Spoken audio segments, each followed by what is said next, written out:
Yeggs and bacon, gonna see what's shaking, cause there ain't no faking here on Yeggs and Bacon.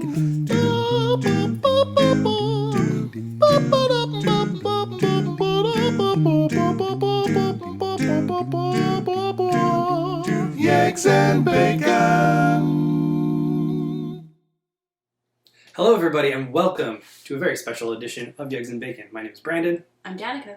And today we're going to talk to you about the first wave of future state titles from DC Comics. These are books that are taking over the line for January, February, but more importantly, they're actually setting the stage for the next wave of DC books to come. Many of these books are actually the start of new creative runs. That's wonderful. I look forward to new things. It's going to be super great. Hi, we love you. All right, to kick things off, we're actually going to talk about what's capping off the old universe. It is Dark Knight's Death Metal. Oh yeah, it's really short this time. Mm-hmm. Because it's the main series. This is issue 7, as you can see here. Some very important Wonder Woman stuff happening. This really does sort of put a capper on, I would say, the rebirth era of DC. If you kind of want to know how things wrap up, it's wild. It's a huge event thing. There are, of course, many different covers, as there usually are. You got your David Finch. You got your, I'm going to say, Art Germ. Mm-hmm. And finally, your Jay Lee. So those are your main covers. And if you want to kind of know how things wrap up and how things sort of kick off, they do a little bit of a like, and now the world is like this at the end of this. So enjoy. Something to know about all of the future state books, they do take place in the future. So there's like different status quos from different eras that are explored throughout the books. The Gotham ones specifically, which we'll be talking about today, they're under more of a police state. And you're actually going to see that police state starting to be reflected in current Batman books when they come back in March. Mm-hmm. Yeah, it's a very scary world, and we're going to see how it affects everybody. Absolutely. And it's, I don't know, a bit of a warning from the future. Well, I'm going to start my selections of the week with Harley Quinn. Ooh. Yes. So, Harley Quinn, let's pull this up. So we've got the main cover. Here we are. So we've got the main cover.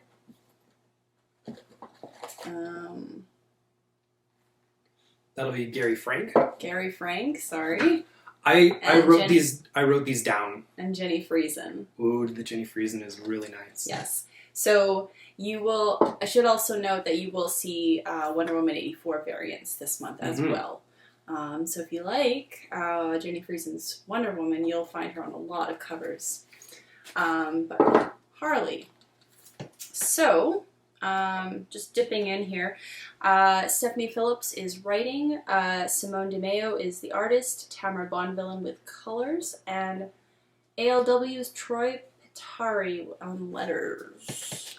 One of the cool things about this Harley Quinn series is Stephanie Phillips is going to be the main writer going forward, and in March, Alberta boy Riley Rossmo is going to be taking over art duties, and a little bonus, a little treat for all y'all out there looking for maybe a little more Harley Ivy content. Stephanie Phillips is also writing a Harley and Ivy story in the Batman Urban Legends title that DC will be coming out with. That Urban Legends title is sort of like a Gotham universe book, and it's going to have interesting things, sort of like where Harley and Ivy stand in this new continuity. Mm-hmm. Exactly. So what's going on in this story, beyond the new world, which of course we'll get into a little bit deeper, is Harley has been captured, and now she is being made to capture other villains by the man who used to be Scarecrow. So there's a lot of good dynamics there. If you've ever watched Hannibal, it's kind of that feel. both superheroes. Less gruesome murders, of course, but the kind of one psycho assisting to help other psychos, and in a general sense, of course. But it's really good. It's really beautiful. I loved Amayo's work, and I honestly, I read it once for the story, and I read it again for the art. Absolutely. It's a wonderful story, and like Danica says, Harley Quinn has a degree in psychology, and so it's actually put to good use in the story. And for one of the first times in my reading memory for DC Comics, anyways. Mm-hmm. So very cool. Yeah. All right. The next Batman, basically, is a take on who becomes Batman after Bruce Wayne is dead. We'll be talking more about that in the future, because there's a little story there, of course. But what you're getting here is Lucius Fox and his family, and Tim Fox especially, is becoming the new Batman and going around the city trying to make it good for folks. What I really like about this is in the main feature, it has a character who is sort of aware of maybe social differences, of societal differences and racial differences in terms of status, and approaching crime more on that level. So a little bit more empathetic, which I really liked. Mm-hmm. Now, this is one of DC's books that they're doing with many features. So you get your, boom, Batman story from John Ridley and Nick Darrington. You might know John Ridley as a Hollywood writer. And you might know Nick Darrington from the Batman Universe run or art on Gerard Way's Doom Patrol. Very kinetic, very awesome. Some awesome luchador masks in this one. That's all I'm going to tease for that. The two other features in here, The Outsiders by Brandon Thomas and Sumit Kumar, and Arkham Knights by Paul Jenkins and Jack Hubert. I like that all of these books cover 3 different vantage points. I am looking at my notes because there's a lot to remember. You get a lot of inner Gotham with Batman. You get a lot of the outside of Gotham with the Outsiders, of course, and specific boroughs with Arkham villains purposed towards freedom fighting in Arkham Knights. The Outsiders is actually going to be a feature that continues as well in Batman Urban Legends, which is really cool because it is taking a look outside of, your normal Gotham stuff. You have your main cover here by Ladrone. You've got your variant cover by Olivier Coipel. You've got your Wonder Woman cover by J. Scott Campbell. And you've got your blank cover by you? Maybe. By anyone you can dream of. My next choice is Swamp Thing. So first off, I'll show you the covers. Mm-hmm. Beautiful, beautiful. All right, we have on the docket, Ram V is writing, Mike Perkins artist, June Chung colors, and Aditya Bidikar letters. So this is a very cool book. It is a future where there are swamp things. There are more swamp things than humans. In fact, humanity seems to be mostly extinct, at least where they are. Mm-hmm. Due to their violent tendencies. No surprise there. So you get different dynamics. You get different ways of hurting someone else. It's very fascinating. The main character, of course, Swamp Thing, is still concerned about finding humans and humanity while others aren't. And so that creates quite a rift. And another thing that we'll mention quickly, Ramvi and Mike Perkins are going to be taking over a Swamp Thing title that they're going to run as seasons. Mm-hmm. So if the first season of it does well, you're going to see more in specific chunks. So that's going to be cool. Very cool. Do you know who the Flash is? He's fast.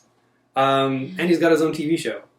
This flash book is written by Brendan Vietti with art by Dale Eaglesham. You might know Brendan Vietti as a co-creator and producer of the Young Justice cartoon.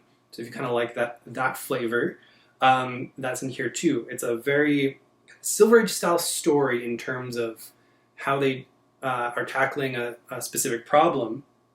But it's definitely infected by a darkness that you do tend to get from future stories, and fascism, which also you tend to get in future stories. So definitely keep an eye on that. We've got covers by Brendan Peterson and Carrie Andrews, friend of the store, Carrie Andrews, and Nicola Scott doing the Wonder Woman cover. My last choice for this week, but not the final title in the releases, is Joelle Jones's Wonder Woman. Now she writes it and does the art. Ooh. It has Jordi Belair on colors and Clayton Cowell on letters, so it looks fantastic. I'll get to the story momentarily, but we've got, of course, the main cover by Jones. We've got the Adam Hughes 84 cover. We've got a blank one. And we've got a beautiful Jenny Friesen. Ooh, it's so good. Mm-hmm. I love it. I'm excited. I do hope there are some cosplay options for some folks this year, because this is going to be a beautiful costume to see IRL. Mm-hmm. And this series is also about a new Wonder Woman. It is, yes. I have already forgotten her name, but that will come in time. Sorry. But yes, new Wonder Woman. She is definitely more haphazard. Yeah, she is my favorite Wonder Woman. She's got no patience, but she's got... Yeah, I mean, it's a good fun read. Within the first 2 pages, you're seeing her kill this giant monster. Heck yeah. She's got her trusty steed, which is not a horse, but I don't want to spoil it for any of you. It is amazing, even if you don't like Wonder Woman, but if you just like brash, loud women. Heck yeah. Oh, Yara Flor. Yara Flor, thank you. 2 awesome tidbits. Joelle Jones will be doing a Wonder Girl series about Yara Flor coming up soon, not in the March releases. And the CW has already got a show in production. Oh my gosh. Yeah. So there might be a show in the future. It's like, well, pre-production. Yes. So. Well, that would be very exciting for me personally, and I hope once you read it, you as well. Absolutely.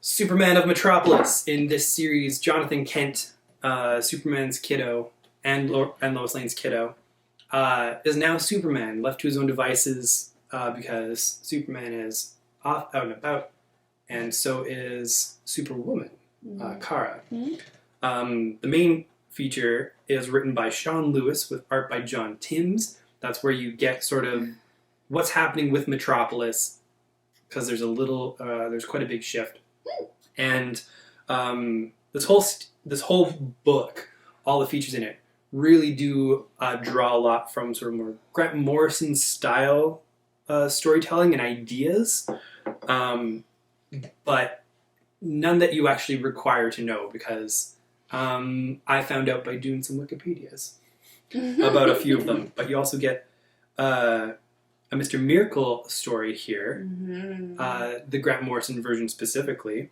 by Brandon Easton and Valentine Delandro. You might know that name from Bitch Planet. And Sean Lewis comes back at the end to do a Guardian story with Cully Hamner and Michael Avon Oeming. All of these sort of take place inside Metropolis with what's happening there, and play upon the tensions and whatnot of, say, isolation. That's interesting, Brandon. Why would they go over themes of isolation? Oh, have you ever heard of the Bottle City of Kandor? No, let's pretend I haven't. Please explain it to me, as if I have not read this. So, in old continuity, Brainiac likes to put cities in bottles, including the Kryptonian city of Kandor. Maybe something like that happens here. It's hard to say. You might have to read to find out. But you will also be getting your choice great covers from John Tim, the regular series writer, In Hyuk Lee, Frank Cho doing the Wonder Woman cover, and the blank cover by Your Heart. Yeah. All right, folks, that wraps up this round. We will probably actually be doing other rounds in our weekly check-ins. We wanted to get ahead of this one because it's a big deal, because it's the first week of shipping of the year, and there's lots happening. And we wanted to really spotlight this line of stories that really does move things forward. Yes, and not just because it's in the future.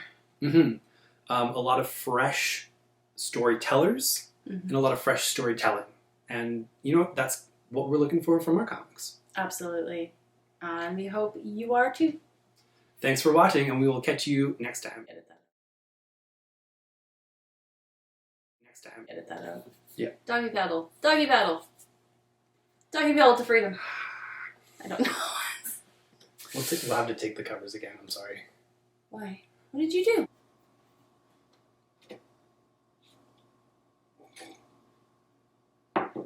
This is where you cut.